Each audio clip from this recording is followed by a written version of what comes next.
So welcome everyone, it's already been a long day, to the Nature Conservation Lightning Talks. My name's Tara Rush, and I'm a DEI PGM from Google Canada, and I'm very excited for this session.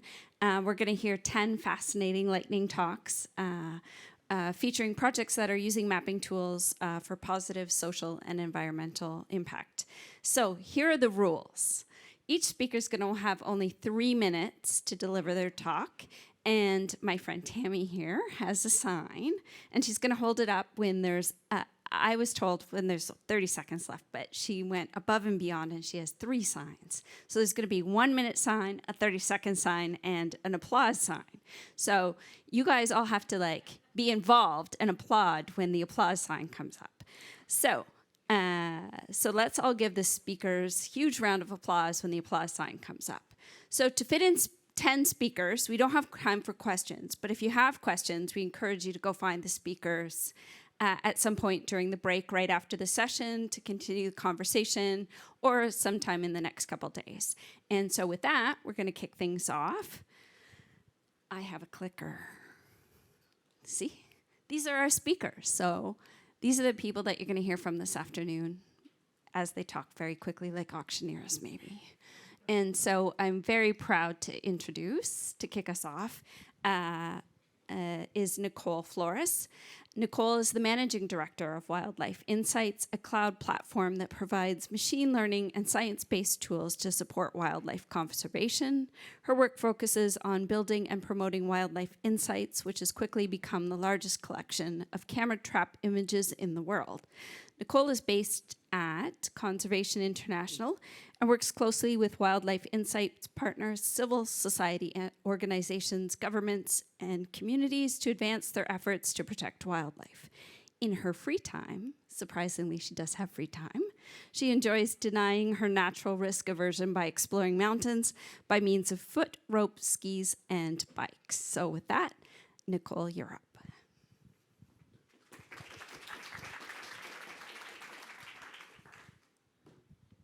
All right, thank you. So I'm going to start off with a simple question.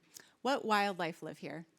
This is a fundamental question to answer, especially as reports show that more than 1 million species are at risk of extinction. We need to know what animals live here and how they're responding to change in order to better protect wildlife. Thankfully, since the 90s, people have been using camera traps to collect images and monitor wildlife.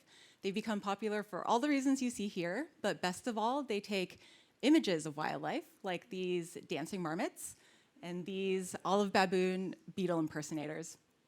So now they're used all over the world and they're taking millions of images every year. So why can't I just look at a map and see where these animals are? Well, there's a lot of issues using camera trap data at scale. It's really time consuming to process, the data is difficult to share, and it's really complex to analyze. And that's why we created Wildlife Insights, a cloud platform that's designed to transform the way we monitor wildlife by leveraging camera trap big data. And so Wildlife Insights is powered by AI, and our AI model is trained to identify species and images, which can potentially save thousands of hours per project. And everything is based in the cloud and standardized, so it's really easy for organizations that are interested in the same species to share that data and understand how a species is doing across its entire range rather than just in one project site. And we're getting ready to launch our first set of automated analytics, so anyone with data can instantly run a report and see how wildlife is doing in their area. I can go on and on about all the cool features in Wildlife Insights, but you can come see a demo tomorrow. But I'm just going to share one example of how this is being used on the ground. So we teamed up with WWF to understand the impact of the 2019 bushfires on wildlife in Australia. And the teams on the ground set out 1,000 cameras. They've collected 3 million images over the past year, and they're using Wildlife Insights to process and analyze all that data. They've reported saving 500 hours of time for every project site, which is valuable time saved. And while they're still collecting data, they're already using the information to understand how the species are changing in response to fires and inform their management priorities. And a project like that wouldn't happen without the tools to analyze, share, and store data in Wildlife Insights. But imagine that happening at scale across every country in the world. It already is, and we're collecting all of that information in Wildlife Insights. Just a year ago, we launched Wildlife Insights with under 7 million images, and today we have over 55 million images. That's a wealth of data that we can use to, that anyone can access to better understand how wildlife is doing and how they're responding to threats like climate change, and can be used with remote sensing data to better predict biodiversity trends. And while technology isn't a silver bullet, our goal is to put quality data into the hands of decision makers so we can all make better decisions to protect wildlife. Thank you.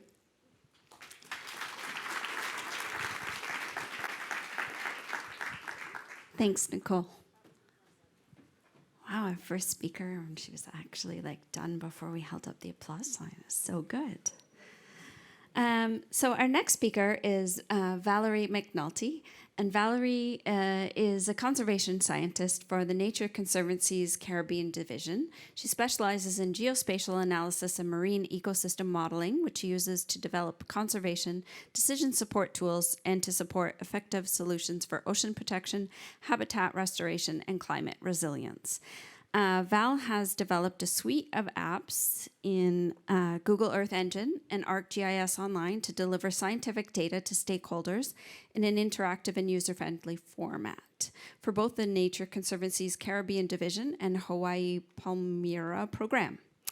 Most recently, she developed a comprehensive suite of monitoring and evaluation data with an accompanying online dashboard to improve the processes through which the organization tracks its conservation impact.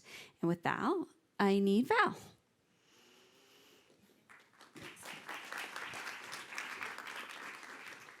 All right. So I'm here today to share the Blue Carbon Explorer, which is our latest app that we're developing in the Caribbean. And I'll start with the why. So mangroves present a win-win opportunity because they support many of the goals we're working towards in the Caribbean, which includes climate mitigation through blue carbon storage, climate adaptation through coastal resilience, and then also biodiversity and livelihoods through fisheries. So what are we doing? In order to restore or protect these habitats, we first need to know where they are. So while there are many great global products, they aren't as high resolution as we need for project level decision making.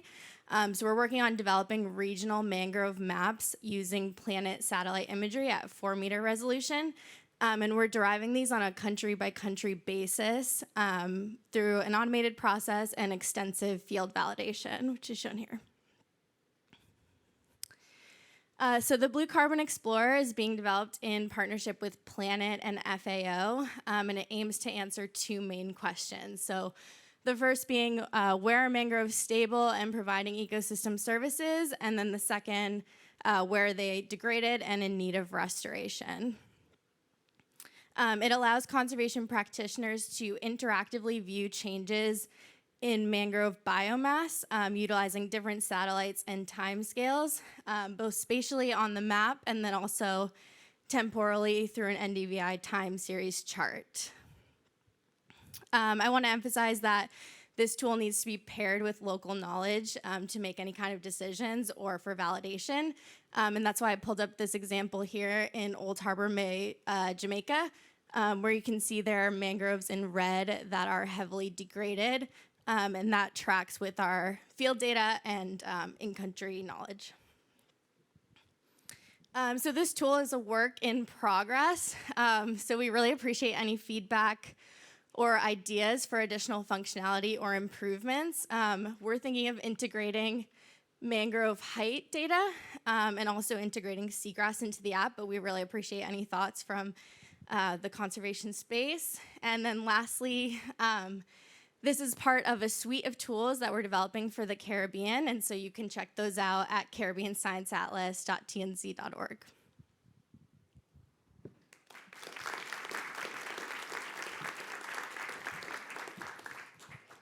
Thanks, Val. Can we all come stay with you in the Caribbean? As I'm in Canada, so Caribbean sounds fantastic for the winter. Okay. So our next speaker is Ajay Ranipeta. I was practicing, I'm sorry.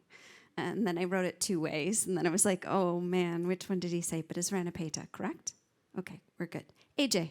is next. Ajay is a product-oriented senior software engineer at Yale University with over 20 years experience bridging technology and science, particularly in the area of biodiversity technology and climate change and education using proven and new technologies. Currently, he leads a team to build the best possible knowledge of biodiversity around us using cloud technologies and big data analytics. So, Ajay, it's all you. I'm going to take the previous presenter's time over because I'm cramming about 30-minute presentation into 3 seconds. So Map of Life supports policy, education, and conservation with maps, decision support tools, and indicators by putting species on the map. In this talk, I'm going to focus on biodiversity indicators and essential biodiversity variables and how this collaborative and scalable platform helps with assessing species distribution and change. Indicators are essentially integration of remote sensing data and in situ observations to address important gaps in our understanding of biodiversity change across various spatial scales using machine learning and traditional analytics. And to help understand these high-level indicators, we rely on these EBVs, which are the derived measurements required to study, report, and understand and manage the biodiversity change. There are about 6 EBV classes and 21 EBV names, but let's focus on the highlighted species population EBV. To conceptualize it, let's imagine species data coming in through from different locations over time. So these are our massive spatial temporal data, along with environmental data and species habitat information. Combining these through models, we can predict global species occurrence over time and space. These EBVs, in turn, provide the foundation as to a whole suite of indicator products and can be used in a number of global assessments and decision support arenas. Switching to a bit more digestible graphic and turning that previous slide upside down, we see how Map of Life enables data integration and synthesis required for this workflow and provide infrastructure and support. Supports data management, modeling, and visualization. For the systems architect in the room, this is the workflow. I'll skip next. So let's visualize an output of one of the indicators. So take Zebra-Duker. We have the expert range maps. We have points coming in. We apply some habitat associations, wrapping up, and then we can view this habitat change over time. All this is done straight in Earth Engine, and we can stack these up and see how well a species does over globally or in a given country. We can take the previous habitat index, plonk on the predicted areas, and see how well a nation is doing well in its predicted areas. Thank you.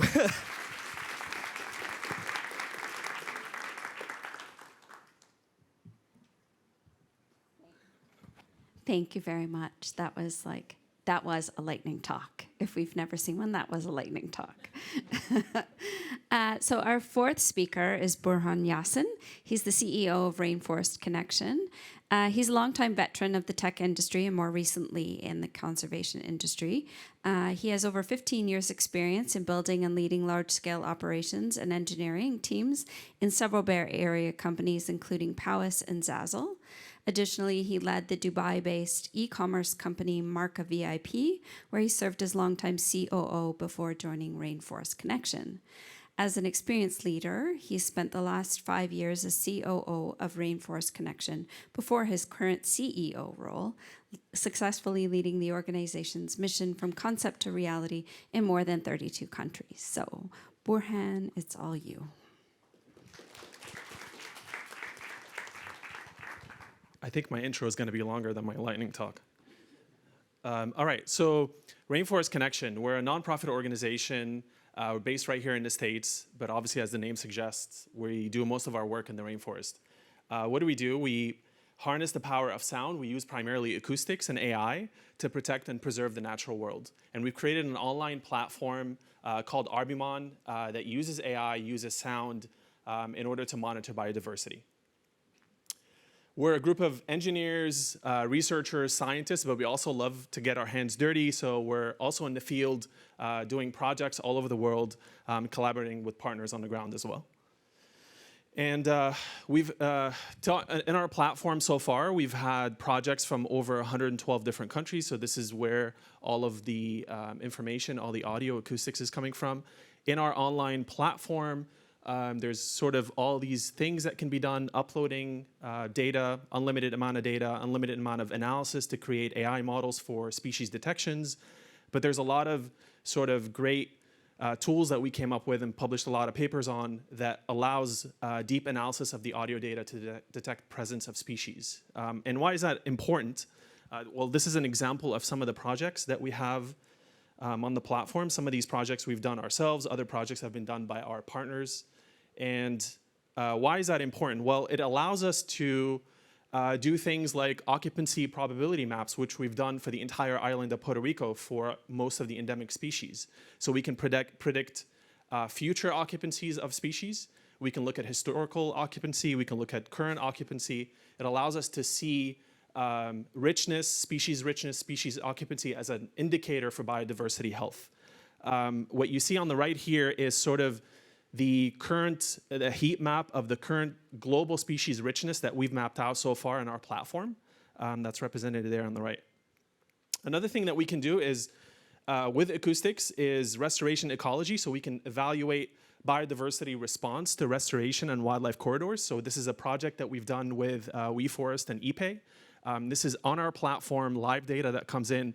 As soon as acoustic sensors are sending the information, you can see essentially where that data is coming from, where the species richness, and we can evaluate that information in order to understand better how these restoration projects are doing. To date, we've had over 400 million analyses that have been performed on our platform, over 82 million minutes of audio. That's almost 156 years of soundscape data. I think it's by far the largest collection of natural soundscape in the world. 144,900 hectares monitored, over 3,000 species, which I think represents almost 30% of the birds out there, and data collected from 114 different countries. That's it. Thank you so much. Tomorrow, I'm going to be doing a demo of our Guardian platform, which is the hardware, so please stop by, ask me any questions. I'd love to talk to you about it as well. Thank you.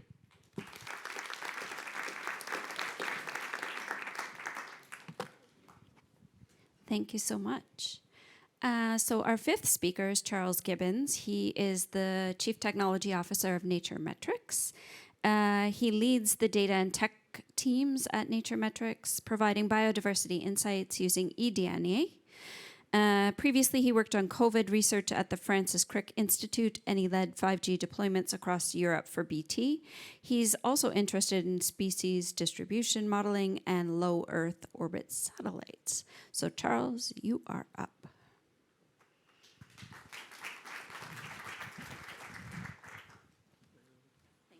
Thank you. Hello, everybody. I'm Charles. I'm from London.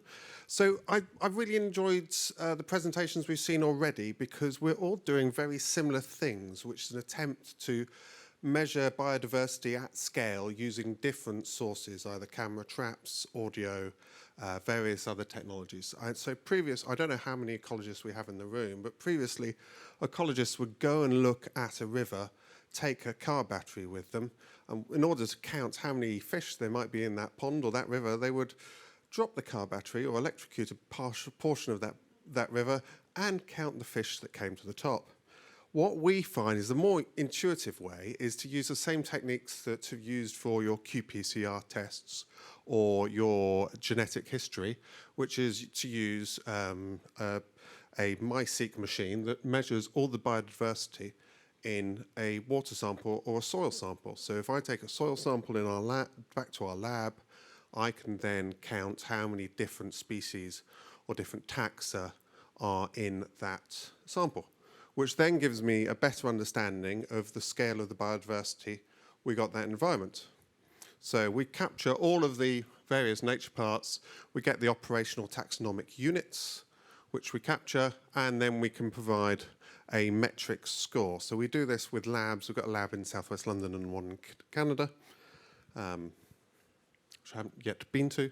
And we're specifically targeting, you're working on as many GBIF data or other data sources around for aquatic and marine studies.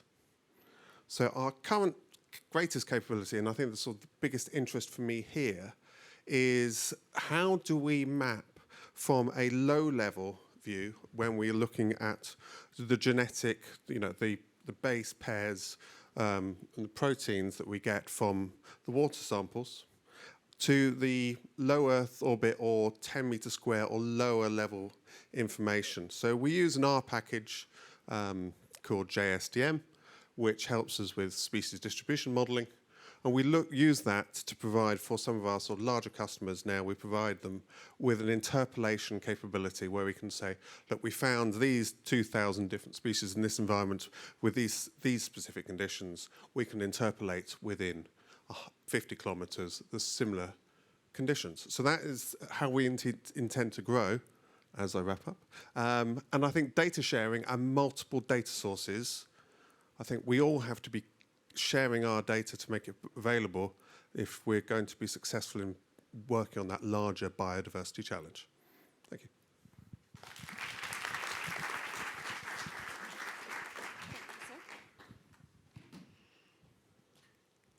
All right.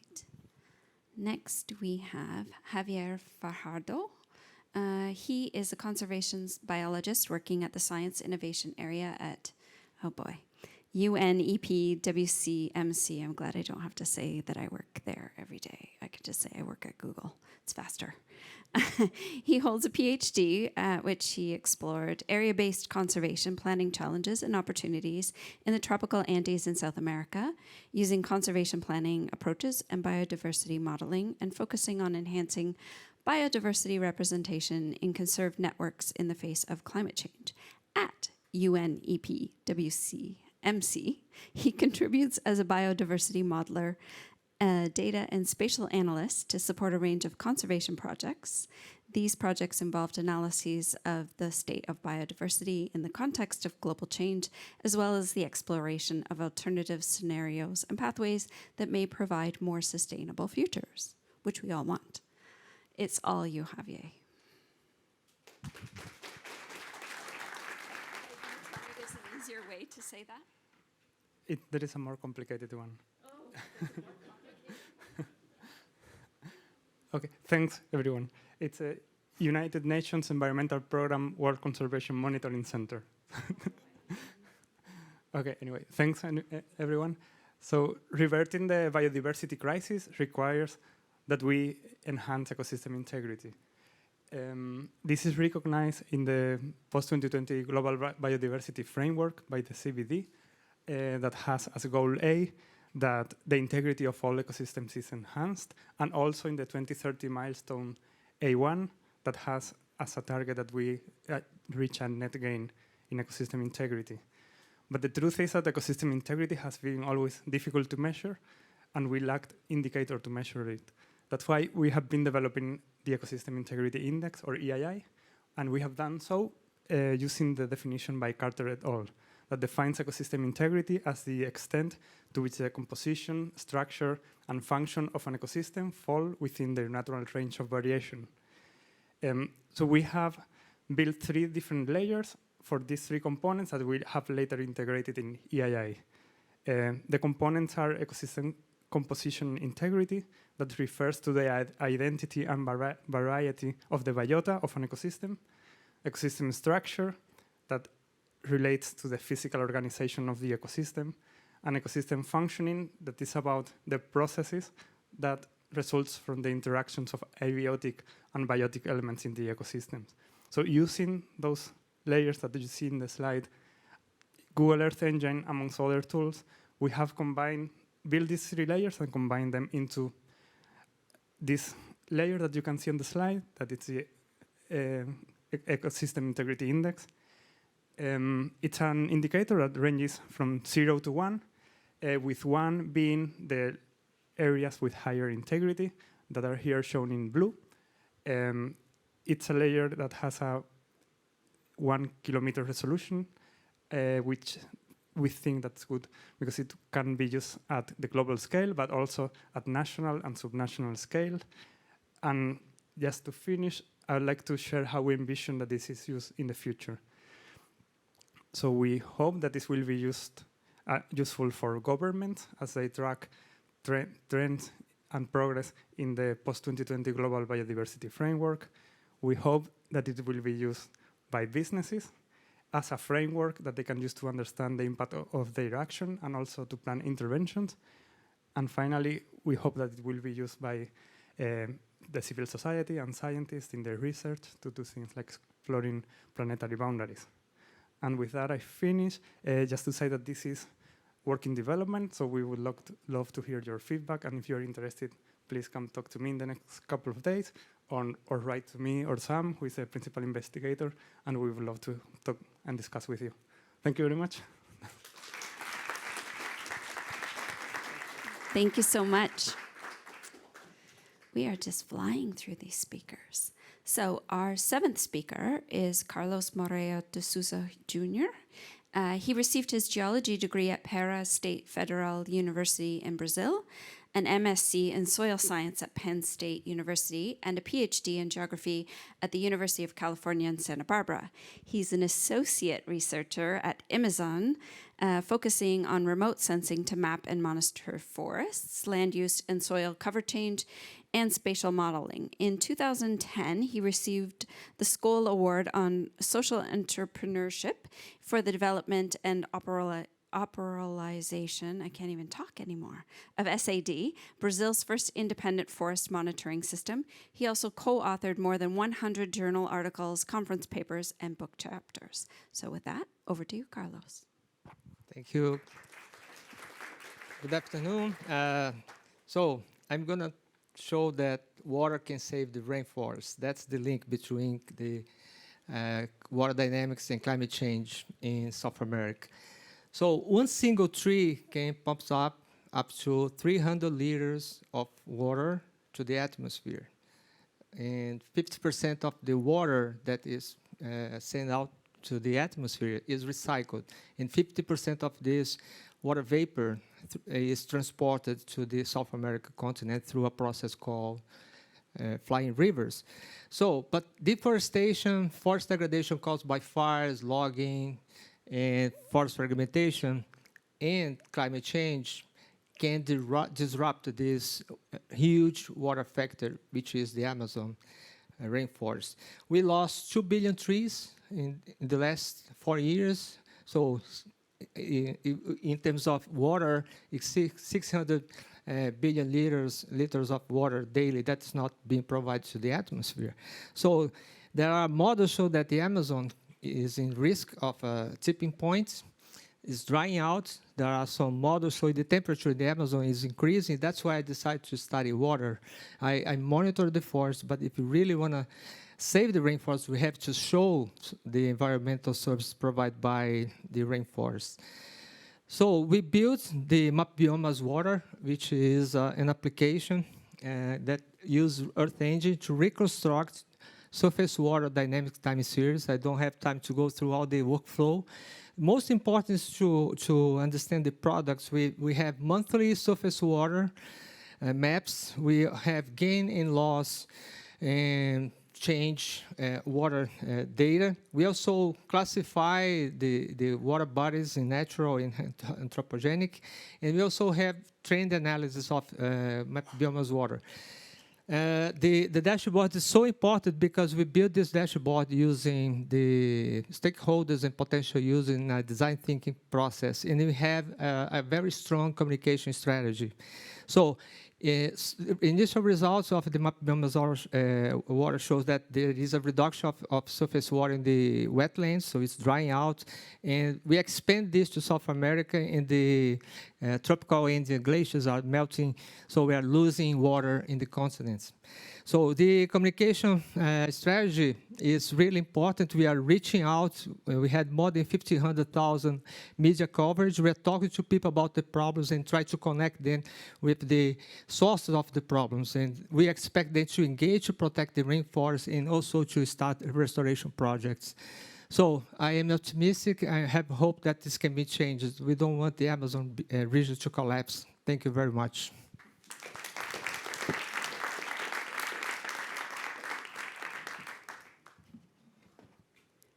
Thank you, Carlos. Next, we're already at speaker number 8. We have Nathaniel Robinson.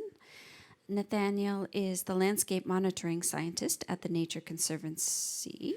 He is a landscape monitoring scientist with the Africa program and the Natural Climate Solutions Science team at the Nature Conservancy. I can't even talk anymore.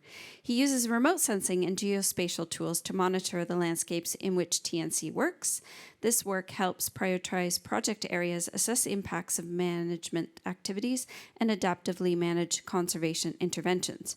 Prior to this position, he worked at Panthera as a remote sensing scientist, helping conserve wildcat species and the landscapes on which they depend. He has a PhD in forestry and conservation science from the University of Montana. His passion for landscape-level conservation stems from his upbringing in Kenya, his work in conservation across the Masai Mara ecosystem, and his academic work on rangeland systems. When not working, you can find him enjoying our vast wild spaces, paddling rivers, climbing mountains, and biking trails. Nathaniel.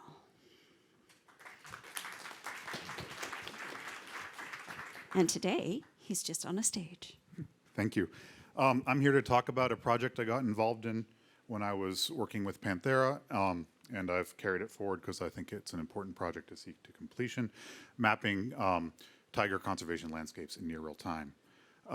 This is a pretty high-octane group of NGOs and government agencies and international, multinational agencies that are doing this to help assess tiger populations and their habitat.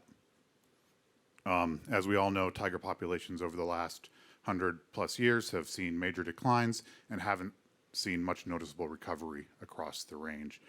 And so this initiative really is the third iteration of an important initiative. It started with the tiger conservation units, moved to the tiger conservation landscapes, and now we're at TCL 3.0. And the real change is using the current geospatial tools and data sets that are now available, that we can actually monitor these things in real time. In the past, they were just lots of work in sort of archaic GIS tools, and they were just snapshots in time. So the process, we start with the historic or indigenous tiger range, and from that, we calculate using remote sensing data sets structural habitat, and we work with the tiger biologist to determine what that is. That's a fun process. And once we have the structural habitat, we move then to what we call effective potential habitat, and that's essentially taking the human footprint and removing areas with high human impact. It's the idea of empty forest. We might think there's habitat there, but the human involvement there keeps them out.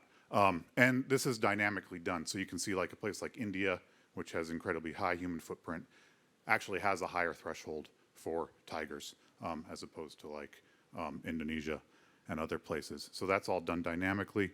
And once we have that effective potential habitat, that's the map of that, we actually get these sort of noisy patches of pixels.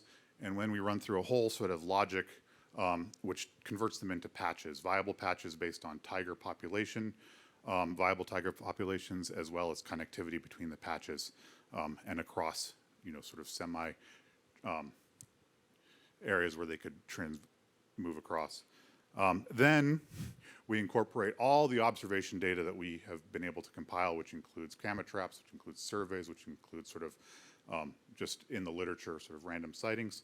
And we classify those landscapes into actual species landscapes, which are, where tigers are, to survey landscapes where there's good habitat, but we don't know they're there because no one's looked or the data isn't available, to restoration landscapes where there's habitat, and we've looked and we haven't seen any sign of them. And the big innovation here is we can track all those through time, across countries, across states. We know how much of those are protected or not protected, and then these can go feed into, things like the IUCN Red List, the IUCN Green Status, the Sustainable Development Goals, and we're moving forward with jaguars, bison, and lions. Similar process, built in Earth Engine as the back end. Thank you.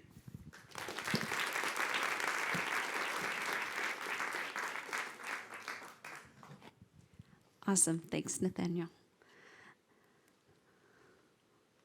So next we have Olga Danilo.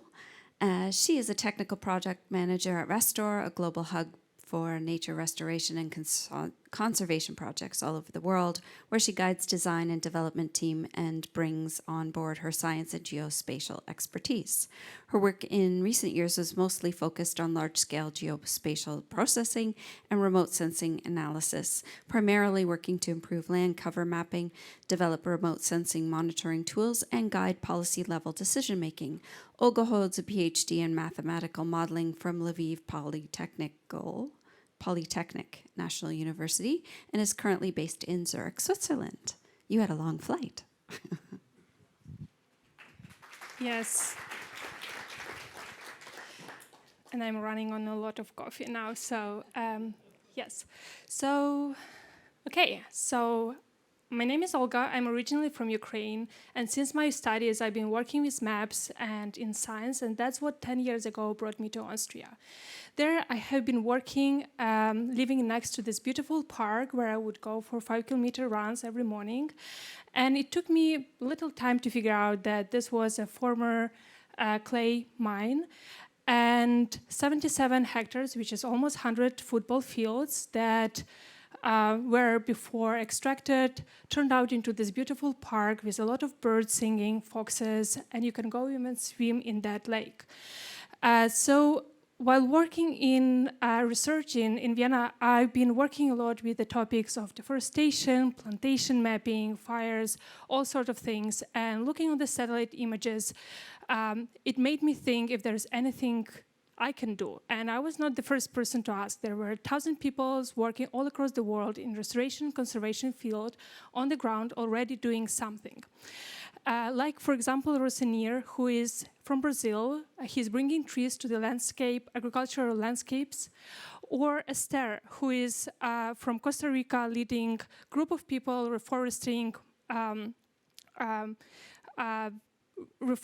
areas, or Denisha from South Africa, who is focusing on restoring wetlands.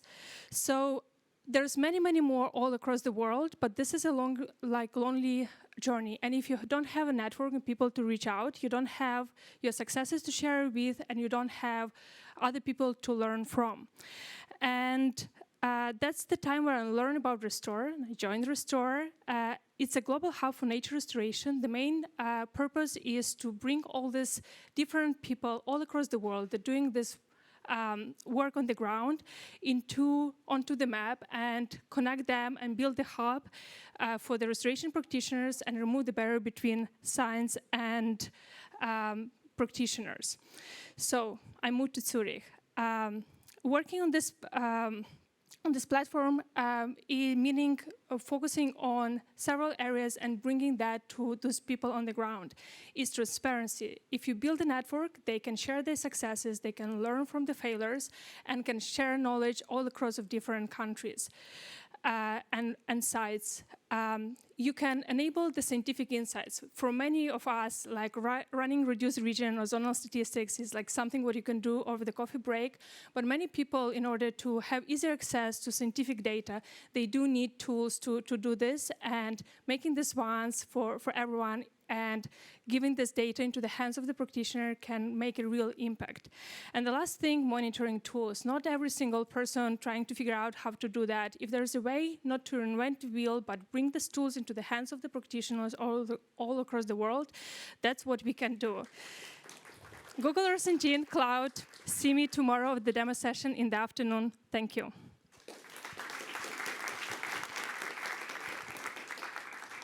Thanks, Olga. That was great. And we're on to speaker number 10. And last but not least, we have Sander de Haas. Sander de Haas is the co-founder of Sam Water and landscape restoration expert at, I love this, Just Dig It. It's awesome. It's one word, just dig it. Sander is trained as a hydrogeologist and civil engineer, and he has wide experience in WASH, water harvesting, and landscape restoration programs throughout Africa. In his work, he combines practical insights from the field with innovative use of technologies such as drones, remote sensing, and smartphone applications to design, implement, and quantify the impact of water and landscape projects on the environment and people. And I hope you get to say just dig it a lot in your presentation. I'll do my best. Thanks. So hi everyone. I work for Just Dig It. Just Dig It is a Dutch NGO based in the Netherlands. We're active on landscape restoration in Africa. We do these kind of things. Simple interventions, like these half-moon water bunds that you see in our project site here in Tanzania. They capture rainwater and allow vegetation to recover. As you can see, the intervention itself is fairly simple, but the impact can be huge and quick. This is just one example of the things that we do. In other areas, we promote other simple interventions that bring back vegetation. We combine that with media and communication. So we use all sorts of ways to reach people, inspire, educate, and activate them to start regreening their land. Here you see video tours that we have in villages in Tanzania, where we educate farmers and tell them how they can regreen their land, how they can prune their trees. We combine that with trainers on the ground and all sorts of other means of communication like billboards, radio, and SMS. And we found out that even in villages where we did not have these trainers on the ground and didn't show these videos, people saw the billboards and they listened to the radio shows and they started practicing these interventions as they are simple. And that triggered our thinking. What if we would develop a smartphone app that allows farmers to regreen the lands themselves? So we can take them by the hand and let them regreen their land. And I think now the time is right for that, since there's so much information that we can provide really tailored information to farmers to regreen their land. For example, based on satellite data, we know, combined with the GPS of the user, we know the slope of the land, the soil type, and we can ask the farmer a bit of inputs on what crops are you growing on your land. And combined, we can give such a farmer a real good advice on what he or she can do on his or her land to restore that. Then turning those into simple step-by-step instructions using videos, animations, and voice really take a farmer digitally by the hand in regreening their land. And not only doing it, but capturing the impact. So take a photo of the tree before pruning and after pruning, and immediately you see the impact. And that's really helping to create awareness, but also we can do these clever reminders like Google Photos and Facebook are doing. Well, look at this tree that you pruned half a year ago. Shall we take another photo and see how it's doing? It's 50 meters that way. And combine that with incentives and rewards, like, for example, Duolingo is doing to keep farmers motivated and proud of their impacts. And by combining that with kind of a community approach, we can send reminders to farmers. You're the best performing farmer in your district. You're doing really well. And at the same time, we are tracking the impact. Where are which people restoring their land and what impact are they making? And tracking that based on remote sensing data. So that is our Earthshot, as we call it, to reach all 350 million farmers in sub-Saharan Africa by 2030 via this mobile regreening platform. Thanks.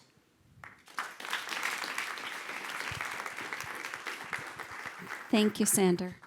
So that's it. That's your whole hour and 10 speakers. So on behalf of Geo for Good and everyone here, thank you to all 10 speakers for taking your time, putting together these amazing talks and sharing your time with us. So thank you. And on behalf of the audience, or on behalf of me to the audience, thank you for taking time and learning a little bit today. And please seek out these speakers and learn a little more. I know 3 minutes isn't a lot of time, so I'm sure they have lots more to tell you. So thanks, everyone.